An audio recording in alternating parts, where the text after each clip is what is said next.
নমস্কার। খবরের প্রথমেই দেখে নেব আজকের সংবাদ শিরোনাম। নন্দীগ্রামের থেকে ভবানীপুরে জেতা সহজ, কোন অঙ্ক কষে এমনটা বলছেন শুভেন্দু? সবলা মেলায় নেই মমতার ছবি, সোশ্যাল মিডিয়ায় শোরগোল হতেই তৃণমূল বলছে।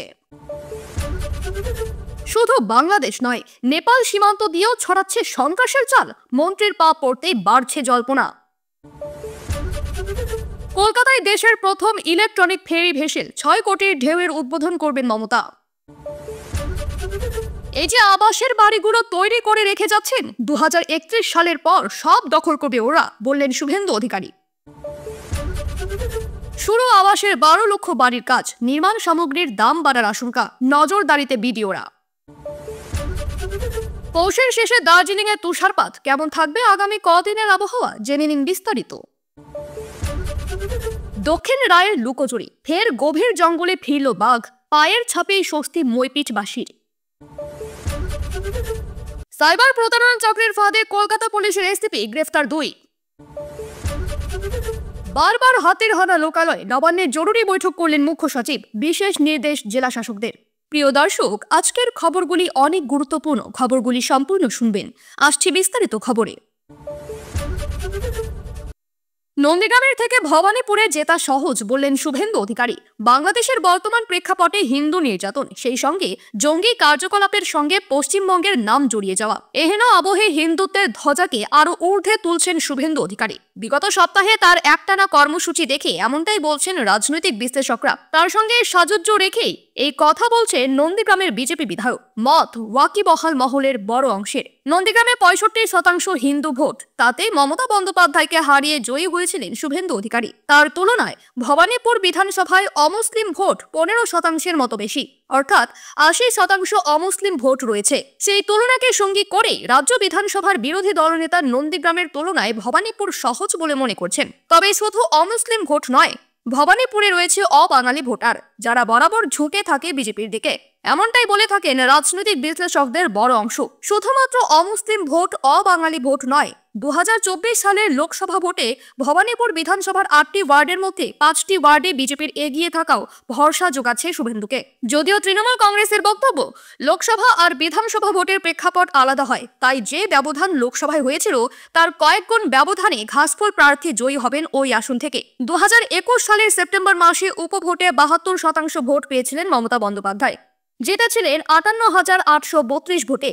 আবারও বিধানসভা ভোটে তৃণমূল বিপুল ভোটে ওই আসন থেকে জয়ী হবে বলেই দাবি করছেন রাজ্যের শাসক শিবিরের নেতৃত্ব। সেই সঙ্গে শুভেন্দু অধিকারীর দাবিকে আকাশ কুসুম কল্পনা বলেও কটাক্ষ করছেন তারা। সবলা মেলায় দেখা যাচ্ছিল না মুখ্যমন্ত্রীর ছবি, তা নিয়েই তীব্র বিতর্ক দক্ষিণ দিনাজপুরের রাজনৈতিক মহলে। ইতিমধ্যেই ঘাসফুল শিবিরের একাংশই এ নিয়ে প্রশ্ন তুলে সোশ্যাল মিডিয়ায় সরব হয়েছেন। বিষয়টি নিয়ে শোরগোল শুরু হতেই নড়ে চড়ে বসে প্রশাসন। গতকাল রাতেই নেওয়া হয় উদ্যোগ।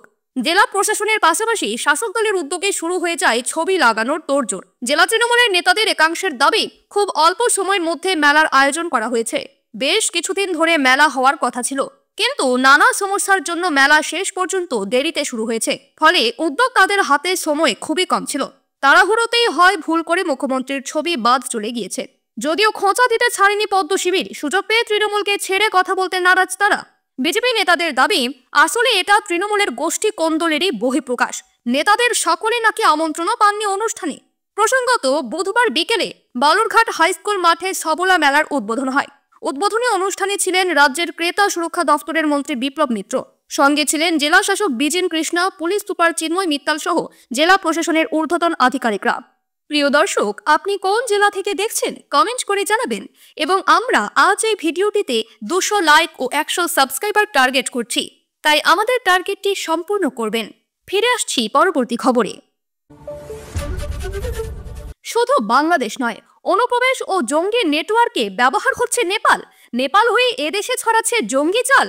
অমিত শাহের উত্তরবঙ্গ সফরের পর এবার নেপাল সীমান্ত ঘুরে দেখলেন কেন্দ্রীয় স্বরাষ্ট্র প্রতিমন্ত্রী নিত্যানন্দ রায়। তা নিয়ে দিনভর জোর চর্চা চলল উত্তরবঙ্গের প্রশাসনিক মহলে।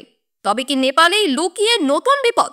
স্বরাষ্ট্র প্রতিমন্ত্রীর সফরের সঙ্গে সঙ্গেই জোরালো হচ্ছে প্রশ্নটা। এদিন সিকিম যাওয়ার আগে আচমকা নেপাল সীমান্তের পানিটাঙ্কি এলাকায় যান তিনি। সীমান্তে মোতায়েন এসএসবি জওয়ানদের সঙ্গেও কথাও বলেন। স্বরাষ্ট্র প্রতিমন্ত্রীর কাছে বেশ খানিকটা অক্সিজেন পান জওয়ানরা। কথা হয় নানাবিধ বিষয় নিয়ে। নজরদারি কতটা আঁটোসাঁটো রয়েছে সে বিষয়েও খোঁজ নেন মন্ত্রী। তবে বড়সড় কোনো চিন্তার কারণ রয়েছে কিনা সে বিষয়ে কিছু খোলসা করেননি মন্ত্রী। শুধু বলেন, সীমান্তে এসএসবি রয়েছে, দুই দেশের মধ্যে বন্ধুত্বের সম্পর্ক আছে, সে কারণে দুই দেশের নাগরিকরা অবাধে চলাচল করেন। সীমান্ত সুরক্ষায় এসএসবি কাজ করছে। বাংলাদেশে অশান্তির আঁচে তপ্ত এবার বাংলাও, চিন্তায় দিল্লি। অনুপ্রবেশ ঠেকাতে সীমান্তে সদা সতর্ক রয়েছে বিএসএফ। তারপরেও ঘটে যাচ্ছে কিছু বিচ্ছিন্ন ঘটনা। ইতিমধ্যেই বাংলার নানা প্রান্তে বাংলাদেশি জঙ্গিদের পায়ের ছাপ মিলেছে, ধরা পড়েছে কাশ্মীরি জঙ্গিও। এমতাবস্থায় নেপাল নতুন করে চিন্তা বাড়াচ্ছে কিনা সেদিকে নজর আন্তর্জাতিক মহলের।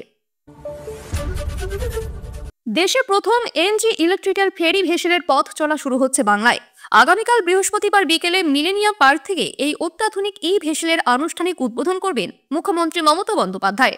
পরিবহন দফতর সূত্রের খবর, এই লঞ্চ তৈরি করেছে গার্ডেন রিচ শিপ বিল্ডার্স। এই ভেসেলটিতে এসি এবং নন এসি দুটি বিভাগই থাকছে। এসিতে 30 জন যাত্রী এবং নন এসিতে 62 জন যাত্রী নেওয়া হবে। মিলেনিয়াম পার্ক থেকে বেলুর মঠ হয়ে দক্ষিণেশ্বর পর্যন্ত যাবে এই ইলেকট্রনিক ফেরি ভেসেলটি। পরিবহন দফতরের এক কর্তা বলেন, 150 জন যাত্রী বহন ক্ষমতা সম্পন্ন একটি লঞ্চ চালাতে ঘন্টায় 10 লিটার ডিজেল খরচ হয়। সেখানে ইলেকট্রিক ব্যাটারি চালিত এই ভেসেল 2 ঘন্টা পর্যন্ত বা 30 কিমি পথ একটানা চলতে পারবে। পরিবহন মন্ত্রী জানান, আগামী দিনে আরও 12টি ভেসেল এবং 12টি বার্জ চালানো হবে। এজন্য প্রয়োজনীয় পদক্ষেপ করা হচ্ছে। এই মুহূর্তে রাজ্যের 37টি ডিজেল চালিত লঞ্চ আছে। পরিবেশের কথা ভেবে আগামী দিনে ডিজেল চালিত লঞ্চ কমিয়ে বিদ্যুৎ চালিত ভেসেল বৃদ্ধির পরিকল্পনা রয়েছে রাজ্যের। এর ফলে একদিকে যেমন জ্বালানি খরচ বাঁচবে, তেমনি দূষণ কমবে বলেই দাবি পরিবহন মন্ত্রকের। হাওড়া ছাড়াও হুগলি, দক্ষিণ 24 পরগনা সহ অন্যান্য জেলার বিভিন্ন ঘাটে লঞ্চ পরিষেবা রয়েছে। পরিবহন মন্ত্রক সূত্রের খবর, আগামী দিনে বাকি জেলাতেও ভেসেল চালানোর পরিকল্পনা রয়েছে। পরিস্থিতি না বদলালে 2031 সালের পর পশ্চিমবঙ্গ থেকে পালানোর পথ খুঁজতে হবে হিন্দুদের। আর আবাস যোজনায় তৈরি বাড়িগুলো দখল করে নেবে ওরা। হাওড়ার রামরাজাতলায় মন্দির উদ্বোধনের বর্ষপূর্তি অনুষ্ঠানে যোগদান করেই এমনই আশঙ্কার কথা জানালেন রাজ্যের বিরোধী দলনেতা শুভেন্দু অধিকারী। তিনি বলেন, যেভাবে পাকিস্তান আফগানিস্তানকে হিন্দু শূন্য করা হয়েছে, একই পথে এগোচ্ছে বাংলাদেশ। এদিন নিজের মায়ের প্রসঙ্গ তুলে শুভেন্দু বলেন, আমার মা গায়ত্রী ভট্টাচার্য, তার বাবা মাখনলাল ভট্টাচার্যের হাত ধরে বরিশালের এক কাপড়ে পালিয়ে এসেছিল হিন্দু হওয়ার কারণে। আর আমাদেরও যেদিকে যাচ্ছে 31 সালের পরে আমাদেরকেও পালানোর রাস্তা খুঁজতে হবে। ভাতা আসবে যাবে, আবাস হবে, আবাস ভাঙবে গড়বে, কিন্তু এই যে বাড়িগুলো তৈরি করে রেখে যাচ্ছেন না, সব দখল করবে ওরা। এরপরই বাংলাদেশের পরিস্থিতি নিয়ে উদ্বেগ প্রকাশ করে শুভেন্দু অধিকারী বলেন, দখল করেছে আফগানিস্তানে। সেখানে হিন্দু, শিখ ও জৈন পার্সিদের হাতে সব থেকে বেশি সম্পদ ছিল, একদম শূন্য করে দিয়েছে। পাকিস্তানে 1%-এরও কমে নামিয়ে দিয়েছে। লাহোর, ইসলামাবাদ থেকে শুরু করে সব বড় শহরে শিক্ষা, ব্যবসা, সম্পদ, অর্থ সব ছিল হিন্দু, শিখ, পার্সিদের হাতে। সেই একইভাবে বাংলাদেশে শূন্য করার কাজ চলছে। এদিনের সভায় হাজির ছিলেন ভারত সেবাশ্রম সংঘের বেলডাঙ্গা শাখার প্রধান শ্রীমৎ স্বামী প্রদীপ্তানন্দজি মহারাজ, ছিলেন অন্যান্য মঠের প্রধানরাও। সভায় বক্তব্য রাখেন বিজেপির রাজ্যসভার সাংসদ শ্রমিক ভট্টাচার্য। রাজ্যে একসঙ্গে শুরু হতে চলেছে 12 লক্ষ বাড়ি তৈরির কাজ। স্বাভাবিকভাবেই তাই যেমন চাহিদা বাড়বে রাজমিস্ত্রির, তেমনই চাহিদা বাড়বে নির্মাণ সামগ্রীর।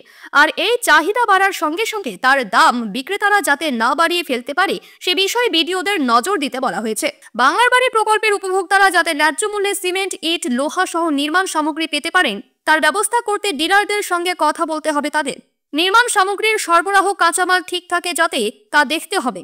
এদিকে কাজের তদারকিতে জেলায় জেলায় প্রশাসনিক কর্তাদের সঙ্গে বৈঠক করছেন পঞ্চায়েত মন্ত্রী প্রদীপ মজুমদার।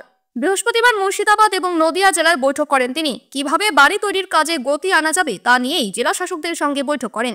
বাংলার বাড়ি প্রকল্পের 12 লক্ষ উপভোক্তার ব্যাংক অ্যাকাউন্টে ঢুকে গিয়েছে প্রথম কিস্তির 60,000 টাকা।